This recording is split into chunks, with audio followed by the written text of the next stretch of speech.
La réaction de combustion est une réaction qui fait partie des oxydoréductions parce qu'elle implique un changement de nombre d'oxydations.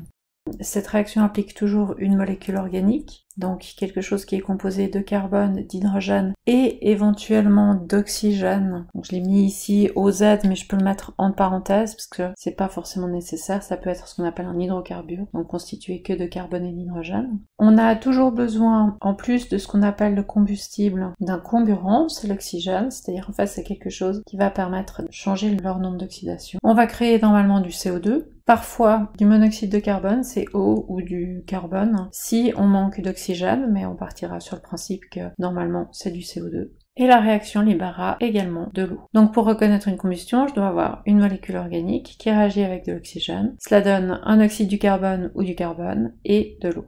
Par exemple, la consigne suivante est tout à fait suffisante pour permettre de donner l'équation de la réaction, car on vous donne finalement la formule de la molécule organique qui fait une réaction de combustion, donc l'alcool, c'est 2H5OH, et vous devez savoir qu'une réaction de combustion a toujours lieu avec de l'oxygène, et forme toujours du CO2 et de l'eau. Reste à équilibrer, on part sur la plus grosse molécule en plaçant le chiffre 1, cela signifie que j'ai une fois 2 carbone, je vais donc mettre le chiffre 2 ici. Attention, pour les hydrogènes, j'ai une fois 5 hydrogènes plus encore ici un hydrogène, ça fait 6 hydrogènes. Je vais donc devoir mettre le chiffre 3 pour avoir 6 hydrogènes côté produit. Et dernière chose, pour les oxygènes, j'en ai un ici. Là, je sais pas combien je dois en fournir, mais ce que je sais, c'est que de ce côté, j'en ai 4 plus 3. C'est-à-dire 7 en tout. Je dois donc en avoir 6 ici. C'est tout à fait possible en mettant comme coefficient stoïchiométrique un 3 devant le O2.